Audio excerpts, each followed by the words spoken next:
السلام علیکم، آپ دیکھ رہے ہیں پاک ایکسکلوسیو ٹی وی کی معروف اینکر مشل بخاری انتقال کر گئیں۔ ان کو کینسر تھا، 38 سال ان کی عمر تھی۔ وہ گزشتہ 15 سال صحافت کے شعبے میں کام کر رہی تھی۔ انہوں نے پی ٹی وی کے علاوہ express T V, new T V اور مختلف چینل پر کام کیا۔ مشل بخاری کو کینسر تھا، وہ جنگ لڑتے ہوئے بالآخر رات کو ہار گئی۔ آپ دیکھ رہے ہیں پاک ایکسکلوسیو ٹی وی۔ مشل بخاری کے لیے دعائیں مغفرت کرے، اللہ تعالیٰ ان کی بخشش فرمائے، آمین ثم آمین، اور ان کے درجات بلند فرمائے۔ مشل بخاری ایک محنتی اور خوبصورت اینکر تھی۔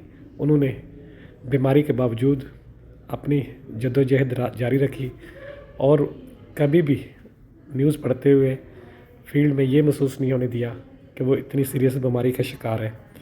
لیکن بیماری تو آخر بیماری ہوتی ہے۔ وہ کینسر جیسی بیماری کا شکار تھی، اس کے باوجود ہر طرح کی خوبصورت خبریں وہ ٹی وی پر پڑھتی رہی۔ یہی خوبی ہوتی ہے ایک خوبصورت اور محنتی اینکر کی، کہ جو اپنے کام سے اس قدر محبت کرتا ہے کہ وہ اپنی ذاتی پریشانیوں کو ٹی وی پر ظاہر نہیں کرتا۔ ایسے لوگوں کو اللہ تعالیٰ بخش دے گا انشاءاللہ تعالیٰ۔ آپ ان کے لیے دعائیں مغفرت کرویں، آمین ثم آمین۔ آپ نے اگر میرے چینل کو سبسکرائب نہیں کیا تو ضرور کریں۔ ویڈیو دیکھنے کا شکریہ۔ اللہ حافظ۔